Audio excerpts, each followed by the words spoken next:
वक्रतुंड महाकाय सूर्यकोटि समप्रभ निर्विघ्नं कुरु मे देव सर्वकार्येषु सर्वदा।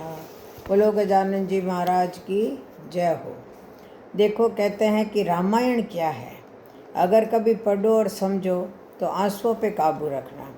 रामायण का एक छोटा सा वृत्तांत है, उसी से शायद कुछ समझा सको। एक रात की बात है, माता कौशल्या जी को सोते हुए अपने महल की छत पर किसी के चलने की आहट सुनाई दी। नींद खुल गई। पूछा कौन है। मालूम पड़ा श्रुतकीर्ति जी सबसे छोटी बहू शत्रुघ्न जी की पत्नी है। माता कौशल्या जी ने उन्हें नीचे बुलाया। श्रुतकीर्ति आई, चरणों में प्रणाम कर खड़ी रह गई। माता कौशल्या जी ने पूछा, श्रुति, इतनी रात को अकेली छत पर क्या कर रही हो बेटी?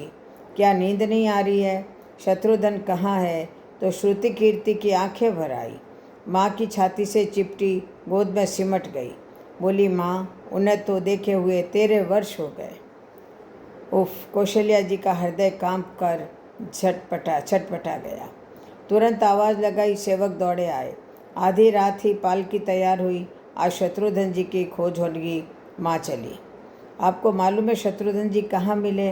अयोध्या जी के जिस दरवाजे के बाहर भरत जी नंदीग्राम में तपस्वी होकर रहते हैं, उसी दरवाजे के भीतर एक पत्थर की शिला है। उसी शिला पर अपनी बाह का तकिया बनाकर लेटे मिले। माँ सिरहाने बैठ गई। बालों में हाथ फिराया तो शत्रुघ्न जी की आंखें खुली। माँ उठे, चरणों में घिरे। माँ, आपने क्यों कष्ट किया? मुझे बुलवा लिया होता। माँ ने कहा, शत्रुघ्न यहाँ क्यों है? शत्रुघ्न जी की रुलाई फूट पड़ी। बोले, माँ, भैया राम जी पिताजी की आज्ञा से वन चले गए। भैया लक्ष्मण जी के उनके पीछे चले गए। भैया भरत जी भी नंदीग्राम में है। क्या ये महल, ये रथ, ये राजसी वस्त्र विधाता ने मेरे लिए ही बनाए हैं? माता कौशल्या जी निरुत्तर रह गई। देखो क्या है ये राम कथा। यह भोग की नहीं, त्याग की कथा है।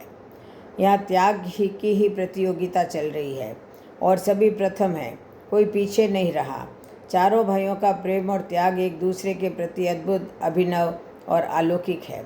रामायण जीवन जीने की सबसे उत्तम शिक्षा देती है।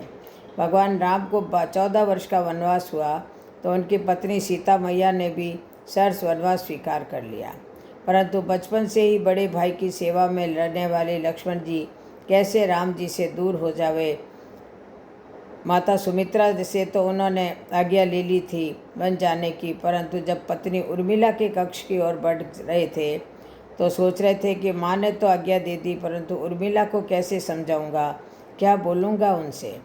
यही सोच विचार करके लक्ष्मण जी जैसे ही अपने कक्ष में पहुँचे तो देखा कि उर्मिला जी आरती का थाल लेके खड़ी थी और बोली, आप मेरी चिंता छोड़ प्रभु श्री राम की सेवा में वन में जाओ। मैं आपको नहीं रोकूंगी। मेरे कारण आपकी सेवा में कोई बाधा न आए, इसीलिए साथ जाने की जिद भी नहीं करूंगी। लक्ष्मण जी के कहने में संकोच हो रहा था, परंतु उनके कुछ कहने से पहले ही उर्मिला जी ने संकोच से बाहर निकाल दिया। वास्तव में यही पत्नी का धर्म है। पति संकोच में पड़े उससे पहले ही पत्नी उसके मन की बात जानकर उसे संकोच से बाहर कर दें। लक्ष्मण जी चले गए, परंतु 14 वर्ष तक उर्मिला ने एक तपस्विनी की भांति कठोर तप किया।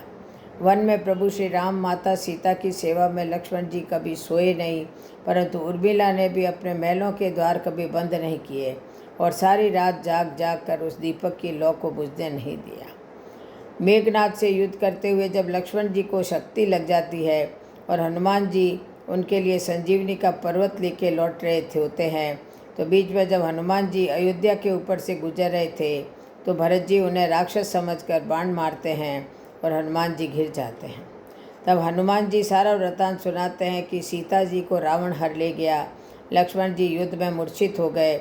यह सुनते ही कौशल्या जी कहती है कि राम को कहना कि लक्ष्मण के बिना अयोध्या में पैर भी मत रखना, राम वन में ही रहें। माता सुमित्रा कहती है कि राम से कहना कि कोई बात नहीं, अभी शत्रुघ्न है, मैं उसे भेज दूंगी। मेरे दोनों पुत्र राम सेवा के लिए ही तो जन्मे हैं। माताओं का प्रेम देखकर हनुमान जी की आंखों से अश्रुधारा बह रही थी, परंतु जब उन्होंने उर्मिला जी को देखा तो सोचने लगे कि क्या यह क्यों एकदम शांत और प्रसन्न खड़ी है, क्या इन्हें अपने पति के प्राणों की कोई चिंता नहीं है? हनुमान जी के पूछते हैं, देवी आपकी प्रसन्नता का कारण क्या है? आपके पति के प्राण संकट में है। सूर्य उदित होते ही सूर्य कुल के का दीपक बुझ जाएगा। तो उर्मिला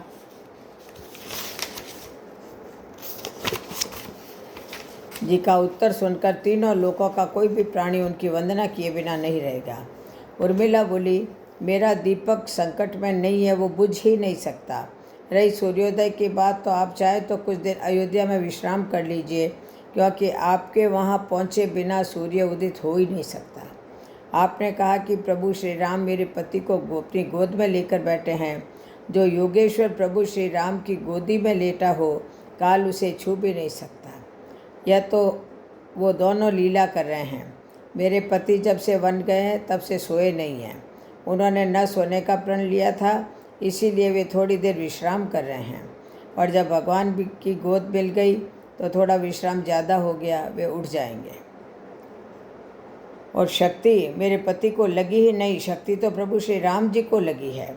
मेरे पति की हर श्वास में राम है, हर धड़कन में राम, उनके रोम रोम में राम है, उनके खून की बूंद बूंद में राम है।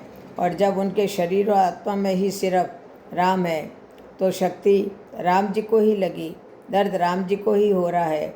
इसीलिए हनुमान जी आप निश्चित होके जाइए, सूर्य उदित नहीं होगा। राम राज्य की नींव जनक जी की बेटियां ही थी, कभी सीता तो कभी उर्मिला।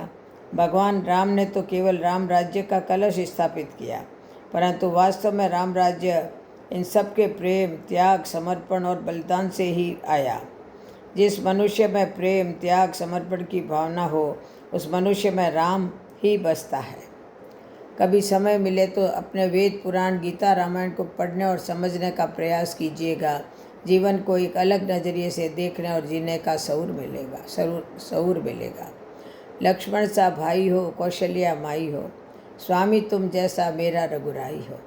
नगरी हो अयोध्या सी, रघुकुल सा घराना हो, चरण हो राघव के जहाँ मेरा ठिकाना हो।